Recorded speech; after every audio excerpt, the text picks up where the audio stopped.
નર્મદા લાઈવમાં તમારું સ્વાગત છે। આવતીકાલે 26 એપ્રિલે ચૂંટણીનું મતદાન છે અને આ મતદાન પ્રક્રિયા માટે મતદાન કર્મચારીઓ પોતપોતાના નિયત સ્થળે મતદાન સામગ્રી લઈને રવાના પણ થઈ ગયા છે। ત્યારે હવે મતદાન શરૂ થવાના અંતિમ કલાકોમાં રાજપીપળા પાલિકા ચૂંટણીનું વાતાવરણ ગરમાયું છે। વોર્ડ નંબર 6માંથી ચૂંટણી લડતા આપના ઉમેદવારોએ રજપૂત સમાજની વાડીમાં ફાળવવામાં આવેલા મતદાન બૂથને અતિ સંવેદનશીલ ગણાવી ત્યાં સીસીટીવી અને સર્વેલન્સ અને વધુ પોલીસ બંદોબસ્તની માંગણી કરી તેઓ નર્મદા જિલ્લા પોલીસ વડા પાસે પહોંચ્યા હતા। અમે વોર્ડ નંબર 6 ઉમેદવાર છીએ અને એમાં આગામી આવતીકાલે નગરપાલિકાના ચૂંટણી માટે પ્રક્રિયા શરૂ થવાની છે। તો એ માટે વોર્ડ નંબર 6ની અંદર અમે ત્યારે પ્રચાર માટે ગયા હતા અને એ પ્રચાર દરમિયાન કેટલાક ઇસમો દ્વારા થોડુંક આમ બોલાચાલી જેવું થયું અને મહિલા જે અમારી ટીમના હતા એમની સાથે પણ બોલાચાલી કરી અને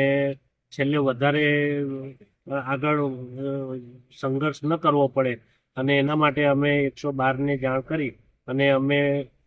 ત્યાંથી નીકળી ગયા। પરંતુ આવતીકાલે જ્યારે ચૂંટણી થઈ રહી છે તો એના માટે આ પુનરાવર્તન ન થાય અને પોલીસ બંદોબસ્ત સીસીટીવી હેઠળ અને વ્યવસ્થિત કોઈ પણ જાતનો બીજું એ ના રહે એના સપોર્ટ માટે બંદોબસ્ત માટે એસપી કચેરી પાસે અમે લેખિત રજૂઆત કરી છે। એ સંદર્ભની અંદર અમે આ ચૂંટણી તદ્દન નિષ્પક્ષ રહે અને શાંતિથી વર્તાય એના માટે અમે લેખિત રજૂઆત આપી છે અને સાથે જ અમને એક ઓર ડર હતો કે આ બૂથ પર જે રજપૂત ફળિયાની સમાજની વાડીમાં લઈ ગયા છે તો ત્યાં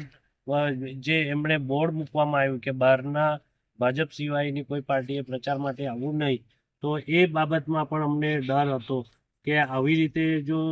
ડર રાખીને પછી અમારે જાનમાલને પણ નુકસાન થવાની ભીતિ છે અને જે મત આપવા છે કે અમારા એજન્ટ આવશે આવતીકાલે એમને પણ એક ડર રહેવાનો છે। તો આ બધા સંજોગોને ખાસ ધ્યાનમાં રાખી અમને અગમચેતી રૂપે અહીંયા એસપી કચેરીમાં બંદોબસ્ત પૂરતો મળે, સીસીટીવી હેઠળ આ સમગ્ર પ્રક્રિયાઓ રેકોર્ડિંગ થાય અને વિડીયો શૂટિંગ થાય એ અને શાંતિથી મતદાન થાય એવી અમે અપેક્ષા રાખી રહ્યા છીએ।